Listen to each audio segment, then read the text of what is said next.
Olá, boa noite. Eu me chamo Melissa Fioravante, sou psicóloga clínica. Estou hoje aqui para a gente falar sobre um tema um pouquinho complexo. Hoje a gente vai falar sobre atendendo pacientes difíceis. Enquanto o pessoal vai chegando, a gente vai aguardando aqui. E quem já chegou, não esqueça de dar seu like, compartilhar, que está aqui assistindo com a gente, chamar a galera para vir assistir, que o tema hoje está bem bacana. Ok? Raquel já chegou, a galerinha tá chegando. Raquel sempre é a primeira, ótimo, que aí ela me diz: tá me ouvindo, tá me vendo bem? Aí vocês vão me atualizando. Eu queria ter tido um fone um pouquinho mais discreto, mas eu só consegui ser rosa pink, tá? Vamos lá, a galera tá chegando. Enquanto isso, eu vou fazendo uma introdução. Eu só queria saber se tá todo mundo me vendo, tá me ouvindo bem? Quem já está chegando, dá oi, manda beijo, diz que já chegou, que está me vendo, que está me ouvindo. Olha só, o tema de hoje seria bem legal se a galera participasse também, né? Trouxesse perguntas. Hoje, inclusive, eu queria falar um pouquinho sobre uma pessoa que me fez uma pergunta no privado e baseada num live que a gente teve, acho que semana passada ou semana retrasada. E aí eu vou comentar um pouquinho dessa pergunta também, desse comentário da pessoa, para a gente discutir, que eu acho que tem bastante a ver com a temática de hoje. Tudo certo. Show de bola. Como vocês sabem, a gente está aqui nesse cenário novo, né? No antigo e novo cenário. Mas em breve a gente volta para o cenário do consultório. É o seguinte, quando a gente fala sobre pacientes difíceis, é muito comum que nós da psicologia, principalmente nós que temos uma tendência a trabalhar com abordagem em terapia cognitiva comportamental, a diferenciar pacientes difíceis pelo tipo de transtorno que esse paciente apresenta. Então, quanto mais complexo o transtorno, esse paciente é considerado mais difícil. Então, a gente pode até pensar num paciente com transtorno de personalidade, seria um paciente hardcore, né? Para pacientes com ansiedade um pouco mais leve, com uma complexidade menos complexa, um caso assim, né? A grande questão é que essa é uma forma de nós identificarmos e trabalharmos os pacientes. O único problema é que, na maioria das vezes, esses pacientes eles não vêm com uma única morbidade, né? Na maioria das vezes, o que apresenta no consultório são as comorbidades. O paciente ele chega com vários transtornos associados, ou que eu também poderia dizer que é pior, no caso de uma investigação clínica, com traços de um determinado transtorno. Então, se a gente pensa o que seriam traços de um determinado transtorno, é só pegar o nosso manual diagnóstico, nosso DSM, né? E a gente tentar lá encaixar o nosso paciente naquele transtorno. Então, por exemplo, a gente tem uma doença que tem 15 critérios, e desses 15 critérios ele tem que preencher pelo menos 7. E o meu paciente, ele preenche apenas 6. Significa que ele tem um transtorno? Não, não significa que ele tem um transtorno, porque o DSM, que é o nosso grande manual, né, de transtornos mentais, ele vai dizer o seguinte: para a gente fechar o diagnóstico, tem que ter no mínimo 7 apontamentos nesse critério. Mas não quer dizer que o sujeito não esteja mais para lá do que para cá, né? Ele tenha traços desse transtorno, né?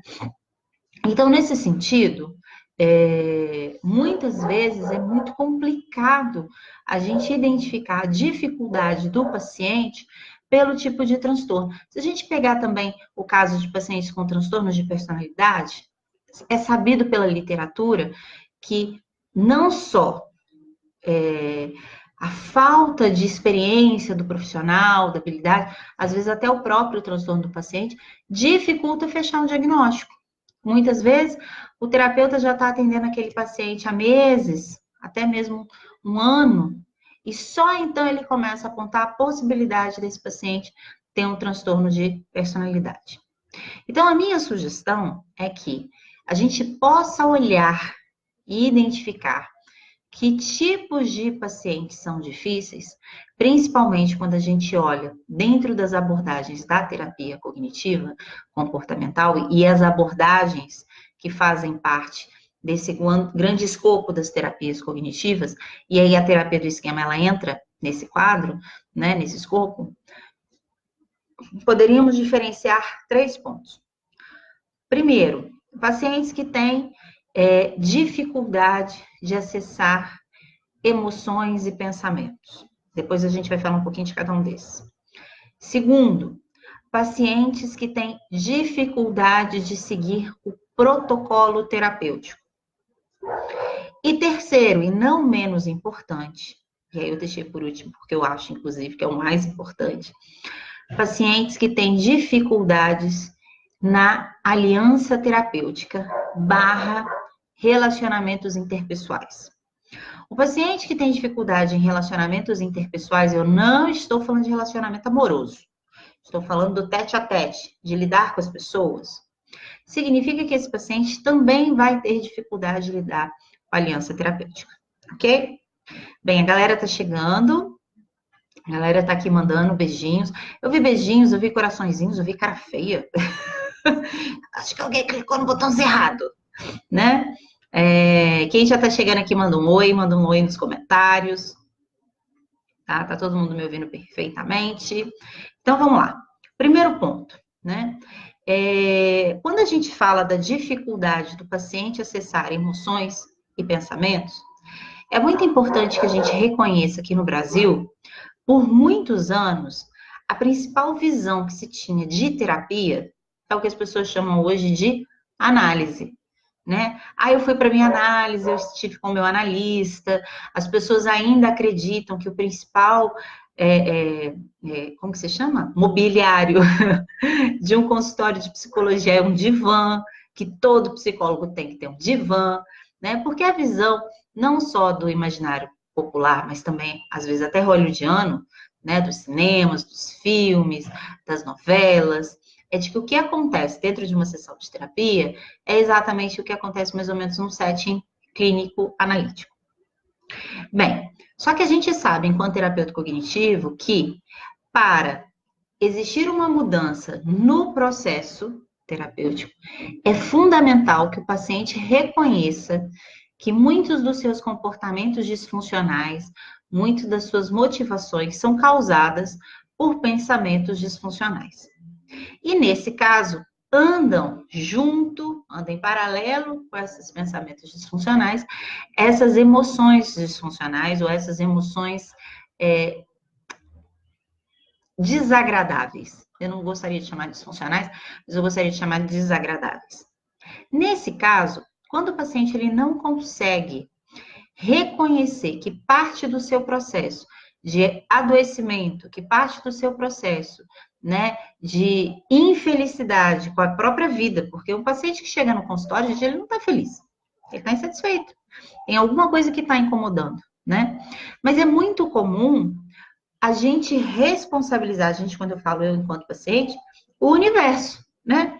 A culpa é da família, a culpa é do meu chefe, a culpa dos meus amigos, a culpa do meu marido, a culpa da minha esposa, a culpa dos meus filhos, a culpa é da política, né? A culpa é do tempo, a culpa é da companhia de ônibus, a culpa é do banco, a culpa é de todo mundo. Na verdade, a partir do momento que eu reconheço as minhas emoções e os meus pensamentos diante de um processo de interação com as pessoas e com o universo, eu reconheço no processo terapêutico que eu sou parte integrante do meu problema. Essa é a grande sacada. Reconhecer que eu tenho pensamentos que muitas vezes são disfuncionais, são distorções cognitivas da realidade que eu estou vivenciando. E também emoções que se baseiam nessas interpretações, o que acontece? Eu reconheço que eu faço parte do problema. E olha que massa, gente. Se eu faço parte do problema, logo eu também faço parte da solução. Porque quando o problema está no outro, eu não tenho o que fazer no outro, eu não tenho o que resolver. Mas a partir do momento que o problema também está em mim, significa que eu também sou parte da solução. E vejam bem, eu não estou propondo, enquanto algumas teorias cognitivas mais tradicionais, mais racionalistas, uma mudança de pensamento disfuncional, às vezes a gente vai ter que trabalhar com aquele paciente até numa perspectiva de aceitação, de reconhecer que existem determinados problemas, né, ou situações na minha vida que eu vou ter que aceitar e não necessariamente me resignar, mas eu posso tentar lidar com aquela situação de uma outra forma. Mas hoje não é o foco da nossa discussão a gente falar um pouquinho sobre aceitação, ok? Então, nesse caso, quando nós temos um paciente que não consegue acessar as suas emoções e os seus pensamentos, significa que esse paciente também vai ter dificuldade de reconhecer o quanto ele é parte, às vezes muita parte, do problema. E olha só, quando ele vai para a terapia, quem vai para a terapia não é o sujeito, não sou eu. Quando a gente fala até de tríade cognitiva, né? O eu, outros e o futuro, o self dele. Se ele não reconhece que aquele self é parte integrante do problema, significa que ele vai estar sempre com um excesso de expectativa de que todo um outro universo de pessoas, de coisas e até mesmo de futuro mudem. E aí a gente não tem controle disso. Então, esse é um paciente considerado muito difícil para o processo terapêutico, porque muitas vezes ele tem dificuldade para realizar as mudanças, desde as mais simples às mais complexas. E muitas vezes ele se desmotiva ao processo terapêutico. O processo terapêutico, gente, é fazer mudança. É aquilo que eu falo, é mudar. Se você veio para terapia, você veio para mudar alguma coisa. Tem alguma coisa que você tem na sua mão e que você, do jeito que tá, você não quer. Não significa que a gente vai conseguir fazer grandes mudanças. Tem um vídeo meu, quem me acompanha vai lembrar disso, se não é só assistir. No ano passado a gente fez vários lives sobre transtornos de personalidade. Se eu não me engano, foi um dos primeiros que nós fizemos, tá? Não adianta imaginar que você vai receber um paciente quadradinho e ele vai sair de lá redondinho. Não. Muitas vezes o que a gente consegue é limar as arestas, sabe? Fazer pequenas bordas na quina daquele quadradinho. Muitas vezes é o que a gente consegue. Mas é importante que a gente reconheça que, sem o processo terapêutico, é possível que nem isso o paciente conseguiria fazer. Então, a primeira dificuldade que a gente pode colocar é essa, né? O paciente tem dificuldade. E se ele tem dificuldade, ele pode não sentir parte do problema, portanto, ele não vai sentir parte da solução. A gente que tem essa abordagem, né, da terapia cognitiva, a gente está sim preocupado em solucionar problemas. É um foco da nossa abordagem, né?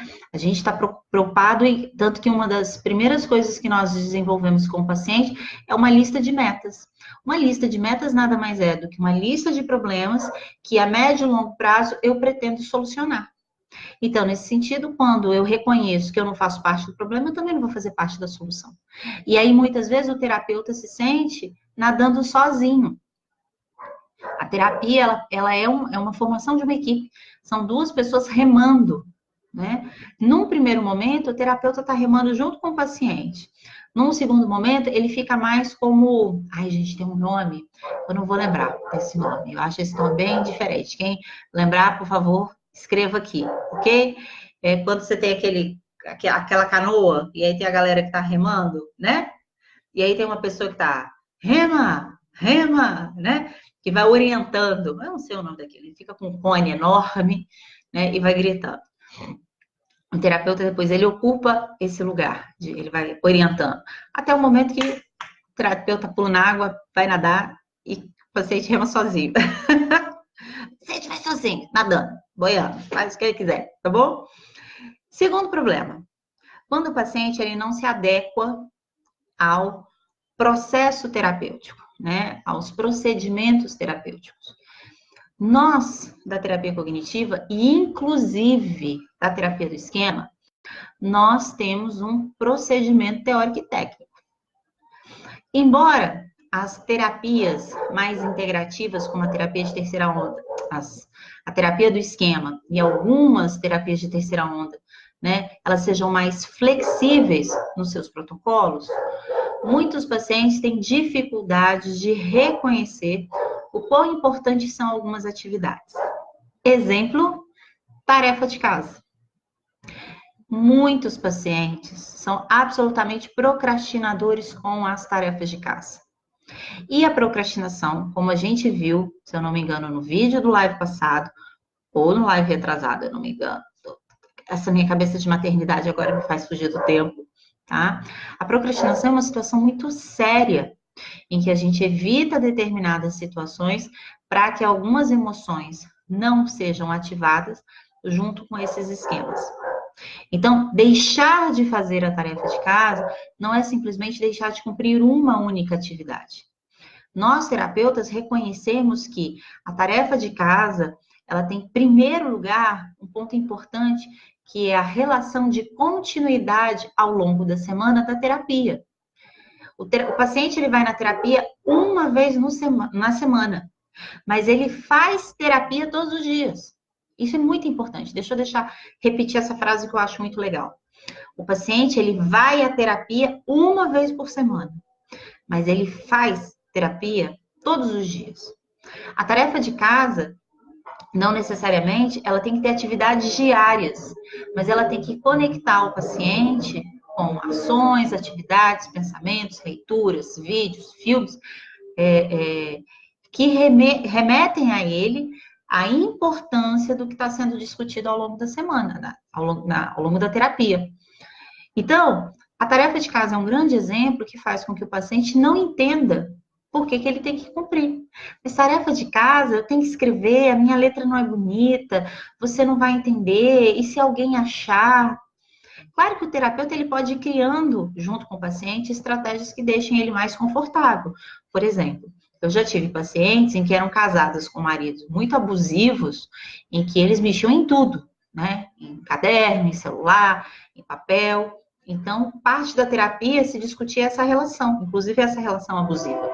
Então, era muito complicado para a paciente ter registros, porque ela se sentia muito insegura do que esse marido poderia estar fazendo com ela. Nesse caso, é importante que a gente reconheça que o fato de não ter nenhuma materialidade da tarefa de casa não quer dizer que a tarefa de casa não esteja sendo feita. Tarefa de casa... Opa, agora vocês viram que o trem passou aqui pertinho. Tarefa de casa não necessariamente é explicitamente a materialidade, algo escrito, algo anotado, algo registrado. A tarefa de casa, ela tem por objetivo a reflexão diária de algo que está sendo discutido, gerando assim motivação. É mais ou menos o seguinte, uma coisa é você fazer fisioterapia 15 minutos num dia da semana. Outra coisa é você fazer fisioterapia todos os dias, né? Isso faz uma grande diferença. Uma outra circunstância que muitos pacientes eles não compreendem é que nem sempre o assunto a ser trabalhado no processo terapêutico é o que a gente chama em análise, né, de livre associação. Nem sempre o paciente vai falar sobre tudo que ele quer do jeito que ele quer, porque senão isso vira contação de caso. Não estou dizendo que em alguns momentos a contação de casos não faça bem para o paciente, dependendo da necessidade emocional que esse paciente está ali naquele momento do processo terapêutico. Mas a gente tem que tomar cuidado exatamente com isso. A terapia cognitiva e também a terapia do esquema, ela é intervencionista. A gente gera, né, dentro do papel terapêutico, intervenções naquilo que o paciente está falando.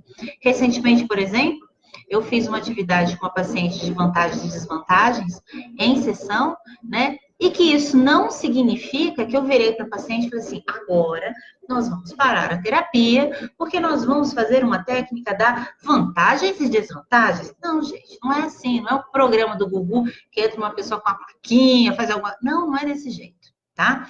Muitas vezes a gente está realizando com o paciente uma determinada técnica de maneira tão fluida que ele nem percebe que ele está passando por uma técnica.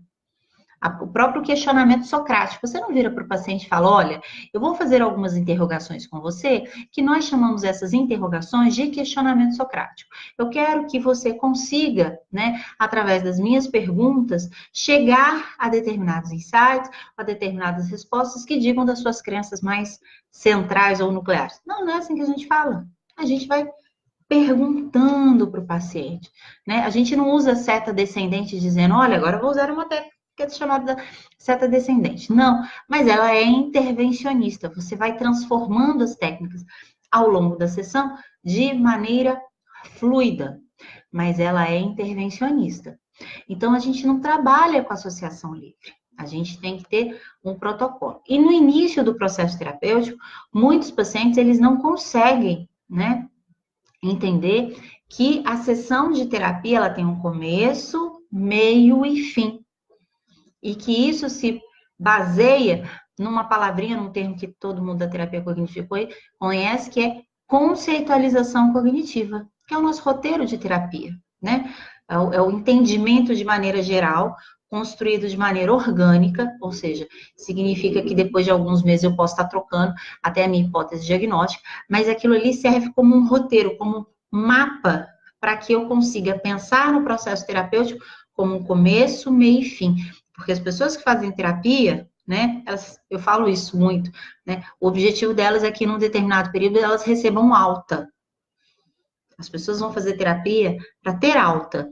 Ou seja, significa que um dia o tratamento vai chegar ao fim. Não quer dizer que essa pessoa vai ser perfeita, nem que essa pessoa não vai ter mais problema na vida. Quem dera, meus amores, né? Que a gente precisa de terapia para não ter mais problema, né? Neste momento eu ia deixar de ser psicóloga e fazer o quê? Só ser paciente. E ligar para minha terapeuta e falar, eu quero terapia de manhã, de tarde, de noite, meu amor. Faz na veia, que assim não tem meu problema, ok? Não, a gente sai da terapia, a gente recebe alta ainda assim com problema. E por que que esse tipo de paciente é um paciente difícil? Primeiro, porque nós, terapeutas cognitivos, a gente tem algumas vezes uma visão muito engessada. Se a gente não está fazendo o que está no protocolo, a gente está fazendo errado. E se a gente está fazendo errado, significa que o paciente não vai melhorar, né? Mas além disso também, nós temos uma grande dificuldade que é o paciente que ele não consegue sistematizar junto com o terapeuta um procedimento técnico, provavelmente ele também está tendo dificuldade de entender por que ele está fazendo terapia. Muitas vezes, e eu não sei quem está aqui, né, quem está aqui assistindo comigo o live, já teve a sensação de que o paciente está na terapia, mas ele não está fazendo terapia? Que ele está ali, que ele está conversando, mas que ele não está tão motivado. Porque olha só, se eu estou falando de que criar um procedimento técnico, né, um protocolo terapêutico independente de qual abordagem cognitiva, se ela é mais racionalista, se ela é mais construtivista ou pós-racionalista, né, ou da terapia do esquema, a gente tem uma organização para trabalhar aquele paciente. A gente não trabalha com associação livre, né? Nesse caso, significa que eu estou intervindo no tratamento desse paciente, porque eu acredito que é possível gerar uma mudança. Eu não gosto muito da palavra reabilitação, mas é para que vocês entendam que há um percurso de tratamento nesse paciente. Por que eu não gosto muito desse termo reabilitação nem tratamento? Porque nem todo paciente que faz terapia, ele é um paciente com algum tipo de transtorno. A gente também já falou disso em lives anteriores. A gente tem muitos pacientes que estão fazendo terapia por autoconhecimento, por promoção em saúde mental, que tem algumas questões, alguns empecilhos, uma palavra em inglês que o Jung usa, né? Alguns gaps, algumas lacunas para avançar na vida, mas isso a gente não pode, né? Isso não serve o suficiente para que a gente enquadre ele num transtorno mental, num transtorno de personalidade, né? Num adoecimento tão significativo assim. Então, paciente que não consegue reconhecer os procedimentos na terapia, provavelmente ele também está dizendo para o terapeuta que ele não quer esse tipo de intervenção. Se ele não quer esse tipo de intervenção, significa que ele pode também estar com muita dificuldade para promover a mudança. Ok? Antes da gente ir para o nosso terceiro ponto, deixa eu ver, tem uma galerinha que chegou aqui. Gente, quem chegou, não esqueça de dar um oi, né? A Magda chegou aqui, mandou, compartilhou com a galera, isso mesmo, Magda. Muito bom, adorei, né? E compartilhem na página de vocês. Tem alguma pessoa fazendo pergunta aqui, queira fazer alguma pergunta antes da gente ir para o último ponto, né? Alguém? Porque depois que eu fico olhando aqui para a câmera, eu não consigo olhar aqui para os comentários. Galerinha que chegou depois, não tem problema, como vocês sabem, os nossos lives, eles ficam gravados na página do Semente Psicologia, tá bom? Então, vamos lá para o último ponto. Galerinha, os piores, mais difíceis, e inclusive, isso é uma das características dos pacientes hardcore, que são os pacientes com transtorno de personalidade, se refere à aliança terapêutica e às relações interpessoais. Esse paciente que ele vai para a terapia, ele tem dificuldade de confiar em você. Ele tem dificuldade de se abrir. Ele tem vergonha de dizer as coisas para você. Ele acredita que, dependendo do que ele falar, você vai abandoná-lo, como todas as outras pessoas abandonaram. Esse paciente acredita que ele não pode trazer assuntos de muito sofrimento para você, que seja uma pessoa sofrida, seja escuta sofrimento o dia inteiro. E aí ele está tão preocupado com o seu bem-estar, que se ele achar que naquele dia você está um pouquinho mais cansado, ele não vai te levar um assunto para te aborrecer. Claro que todos esses exemplos que eu acabei de dar agora para vocês são pacientes diferentes, com esquemas de ativação diferentes, né? Paciente com esquema de desconfiança e abuso, paciente com esquema de abandono, paciente com esquema de autossacrifício, né? São pacientes com esquemas diferentes e que vão lidar com a relação terapêutica de maneira diferente. É um ponto muito importante que a gente reconheça que uma das principais contribuições da terapia, das terapias cognitivas, quando surge naquele meandro de terapias analíticas e terapias comportamentais, um boom muito bacana que ele traz é a participação dos terapeutas. A gente não trabalha com uma ideia de neutralidade terapêutica. Não há um esvaziamento do terapeuta na relação terapêutica. Pelo contrário, o terapeuta participa ativamente do processo de mudança do paciente, né? Ele trabalha em situação de equipe. Na verdade, em situações mais graves, como transtornos de personalidade, o Aaron Beck ele vai dizer no livro Terapias Cognitivas dos Transtornos de Personalidade que o terapeuta pode agir, inclusive, como um conselheiro amistoso. Ele vai, inclusive, dar conselhos. Mas, o que eu estou colocando aqui, entendam bem, vocês não podem chegar agora, ficar dando conselho para tudo quanto é paciente, porque a Melissa disse que a gente pode dar conselho, tá? Faz o seguinte, meu povo, lê a porcaria do livro antes de dizer. Ele usou esse termo, e esse termo implica em dizer, podemos dar conselhos. Mas é simples? Claro que não é simples, não é dar conselho de qualquer jeito, né? Então, vamos ler o livro do coleguinha antes de dizer que a Melissa falou. Porque, gente, psicologia não é simples assim, né? O fato de eu usar a palavra conselho não quer dizer que é um simples conselho, como a gente dá para o moço do botequim. Mas o que eu quero dizer é que o que eu estou trazendo para vocês de uma forma mais aberta, né, é que é possível a gente interagir com o paciente, né? Existe uma forma até de eu contar um pouco da minha vida para o paciente, né? Como uma maneira de contribuir tanto para que o paciente diminua, né, a culpa, o temor de coisas que ele está fazendo errado e como se isso nunca mais fosse dar certo na vida dele, né? E isso é importante, ele sentir o quanto o terapeuta é humano.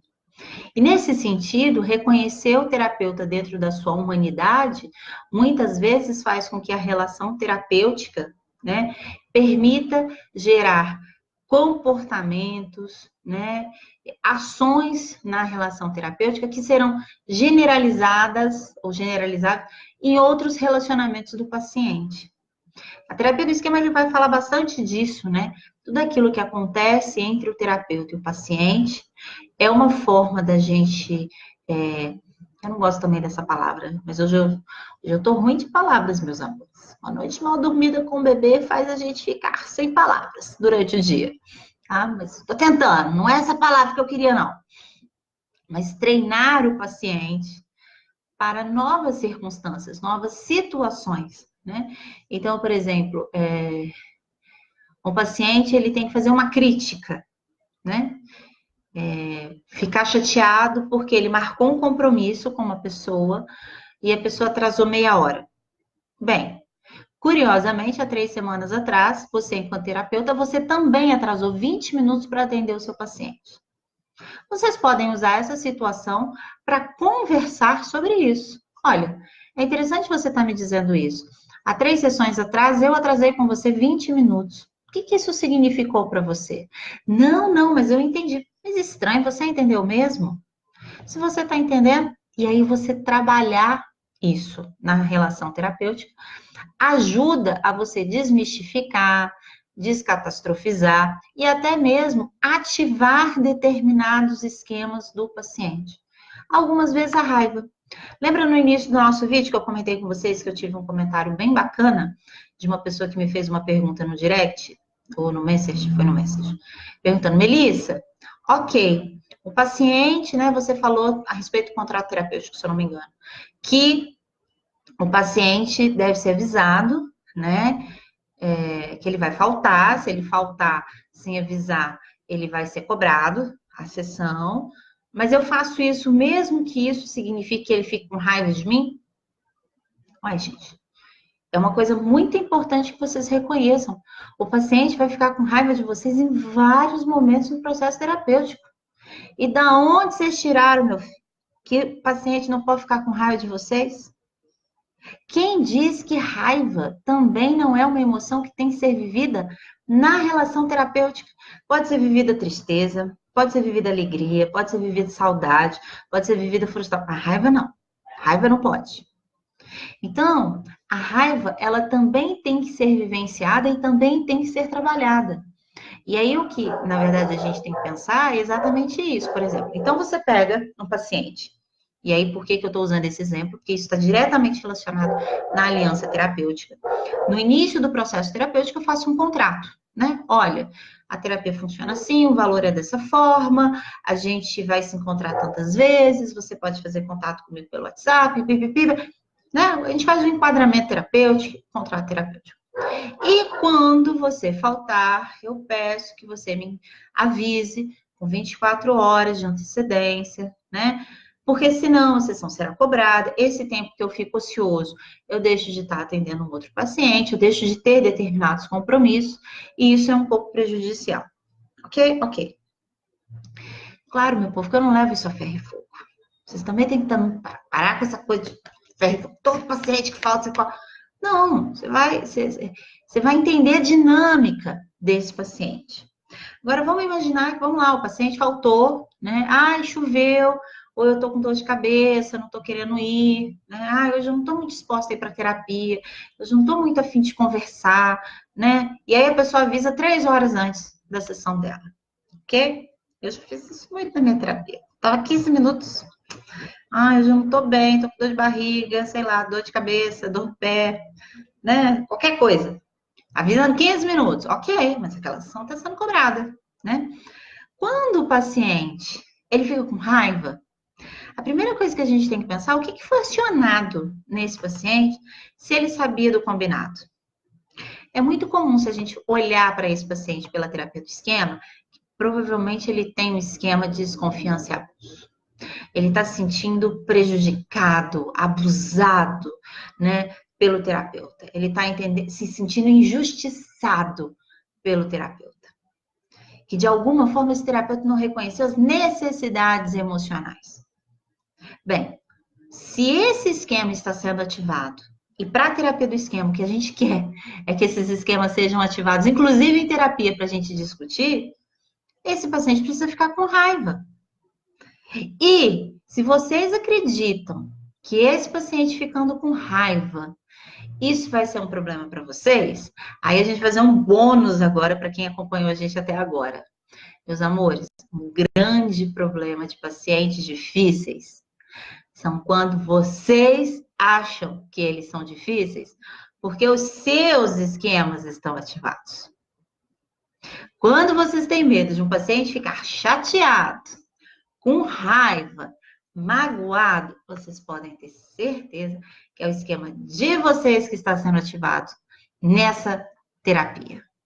Não tem problema nenhum ao longo de uma sessão ou outra, no nosso tempo de terapia, os nossos esquemas serem ativados. Acabei de falar com vocês, a gente não é a favor da neutralidade terapêutica.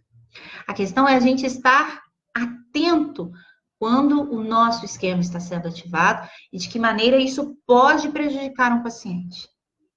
Principalmente porque se eu deixo de cobrar a sessão porque este paciente está faltando, né? Com medo dele ficar com raiva e abandonar a terapia, vocês podem ter certeza que no próximo momento que ele faltar, é o esquema de vocês, de esquema de desconfiança e abuso, que vai ser ativado. E aí são vocês que vão se sentir injustiçados. E aí são vocês que, quando o paciente entrar, vai dar aquele formigamento. Ah, dessa vez você veio, né, sem vergonha? Pelo amor de Deus, tô 2 semanas aqui te esperando. Que saco, que não sei o quê. Né? Eu conheço meu time, conheço meu povo. Então, o paciente, quando ele tem dificuldade em formar aliança terapêutica, em confiar, em promover uma mudança, porque ele olha para o terapeuta e acredita que aquele cara vai ser um promotor de mudança. E o próprio terapeuta acredita, né? Não acredita que aquela relação pode ser fluida, independente das emoções que vão surgir na terapia, vocês vão estar com um caso super difícil. Então, gente, o vídeo de hoje nada mais é uma forma de mostrar para vocês que, além de olhar os pacientes pela tradicional maneira, que é olhar pelos transtornos, ou de personalidade, ou transtornos de uma forma geral, a gente pode olhar o paciente exatamente por esses prismas, né? A dificuldade de acessar emoções e pensamentos, ou seja, eu não me conecto como problema nem solução, a dificuldade de reconhecer o processo de mudança dentro de uma intervenção terapêutica e a dificuldade de confiar no terapeuta também como um agente de mudança. Vocês viram que ao longo do que eu fui falando hoje no vídeo, eu falei muito sobre terapia do esquema, falei sobre alguns esquemas, esquema de abandono, esquema de desconfiança e abuso. E provavelmente muitos de vocês não entenderam sobre o que eu estava falando. Então, meu povo, dia 17, dia 24, eu vou estar com vocês no nosso primeiro curso online de introdução à terapia do esquema. Eu não sei se vocês sabem, mas eu dou curso de formação presencial em Juiz de Fora desde 2016. Um curso maravilhoso, muito bacana, tem muita gente me procurando. Cadê o curso de formação? Cadê o curso de formação? Mas esses anos, né, esse ano de 2019, eu resolvi fazer a formação da gestante. Então não deu para fazer tudo. E aí a gente resolveu, diante de tantos pedidos, abrir o curso online de introdução à terapia do esquema. Tá? Esse curso é muito bacana. A gente vai falar sobre as necessidades emocionais, sobre os domínios, sobre os esquemas, sobre a formulação de um caso de terapia do esquema, né? Os processos de manutenção, as principais técnicas cognitivas e experienciais e falar um pouquinho sobre o que são modos. São 9 horas em que as pessoas que assistirem comigo online e ao vivo vão estar participando não só de um processo de aprendizagem, mas também como um processo de interação, porque os alunos do Semente Psicologia participam sim ao vivo, não é um curso passivo. Quem já participou de cursos do Semente sabe o que eu estou falando, né? Teve que sair penteando o cabelo na hora porque apareceu a cara no computador com o coleguinha, não é verdade? Então, o nosso curso está oferecendo até amanhã, no primeiro lote, 15% de desconto para quem fizer o pagamento à vista no boleto ou no cartão de crédito. Se fizer parcelado, não tem problema nenhum, que a gente está fazendo pelo PagSeguro, mas aí a política de parcelamento e juros de parcelamento também é pelo PagSeguro. Mas até amanhã, no primeiro lote, a gente está oferecendo 15% de desconto. Mas também tem os bônus. Para vocês saberem dos bônus, não vou sair aqui falando, estou deixando todo mundo curioso. Vou pedir para vocês acessarem o nosso site www.sementepsicologia.com.br/cursos.